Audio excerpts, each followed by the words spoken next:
बिस्मिल्लाहिर्रहमानिर्रहीम।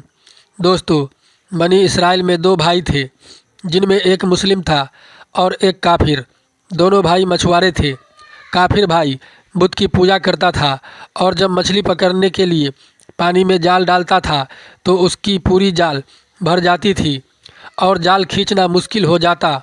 और दूसरा भाई जो कि मुस्लिम था, उसके जाल में सिर्फ एक दो या दो मछली ही आती। वो उस मछली को लेकर अल्लाह का शुक्र अदा करता। एक बार उस मुस्लिम मछुआरे की बीवी अपने छत पर गई तो उसकी नज़र काफिर मछुआरे की बीवी पर पड़ गई, जो अच्छे कपड़े और अच्छे जेवर पहने हुए थी। ये देखकर उस मुस्लिम मछुआरे की बीवी के दिल में लालच पैदा हो गया और वो बोली कि काश मेरे पास भी इतनी दौलत होती।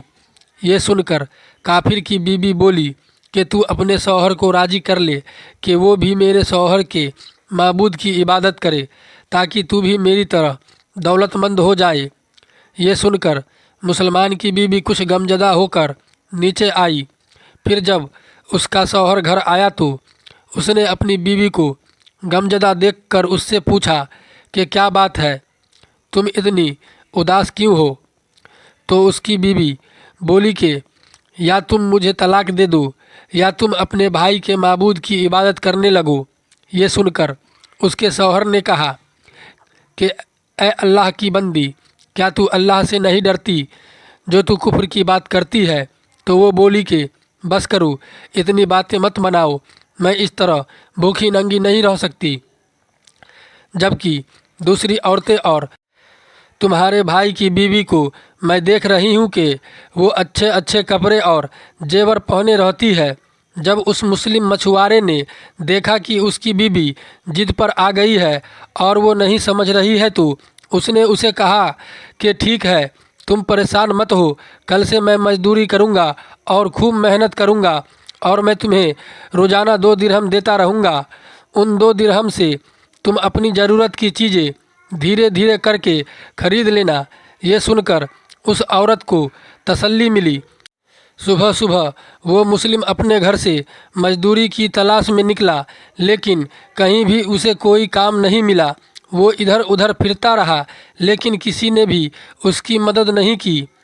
आखिरकार वो मायूस होकर एक तालाब के पास जाकर बैठ गया। फिर शाम होने तक वो अल्लाह की इबादत करता रहा और जब वो घर आया तो उसकी बीवी ने कहा कि तुम आज इतनी देर तक कहाँ थे? तो वो कहने लगा कि मैं बादशाह की खिदमत में था, बादशाह ने मुझसे इस दिन काम करने की शर्त रखी है। ये सुनकर उसकी बीवी बोली कि वो बादशाह तुमको क्या देगा? तो उसने जवाब दिया कि मेरा बादशाह बड़ा करीम है और उसके खजाने खूब दौलत से भरे हुए हैं, वो मुझे वो सब देगा जो मैं उससे मांगूंगा। फिर वो इसी तरह अपने खुदा की इबादत में लगा रहा। जब तीसरी रात हुई तो उसकी बीवी ने कहा कि अगर तुमने कल मुझे दिरहम नहीं लाकर दिया तो तुम मुझे तलाक दे देना। ये सुनकर उसको बहुत दुख हुआ और फिर वो अगले दिन एक यहूदी के पास गया और उससे कहा कि क्या तुम मुझे अपने पास मजदूरी पे लगा लोगे?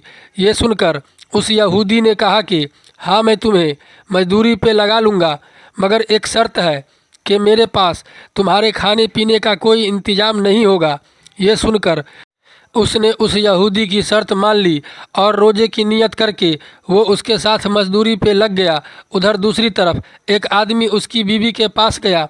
उसका दरवाज़ा खटखटाया तो उसकी बीवी बाहर निकली तो उस आदमी ने उसकी बीवी को 29 असरफी दिए और उससे कहा कि ये तुम्हारे शौहर की मजदूरी है। तुम्हारा शौहर 29 दिन से बादशाह की खिदमत में था और फिर तुम्हारे शौहर ने बादशाह को छोड़ दिया। अगर वो 30वें दिन भी बादशाह की खिदमत में जाता तो उसे बहुत कुछ मिल जाता, लेकिन वो एक यहूदी के पास चला गया। अगर वो हमेशा बादशाह की खिदमत करता तो उसे हमेशा इनाम व इकराम मिलता। बस ये लो 29 असरफी। अगर वो आज भी आता तो 30 असरफियाँ मिलती। फिर वो औरत उनमें से एक असरफी लेकर बाजार गई और एक सुनार को वो असरफी दिखाया तो उस सुनार उस असरफी के बदले 1000 दिरहम दे दिए। जब शाम को वो आदमी घर आया तो उसकी बीवी ने उससे कहा कि आज तुम कहाँ थे?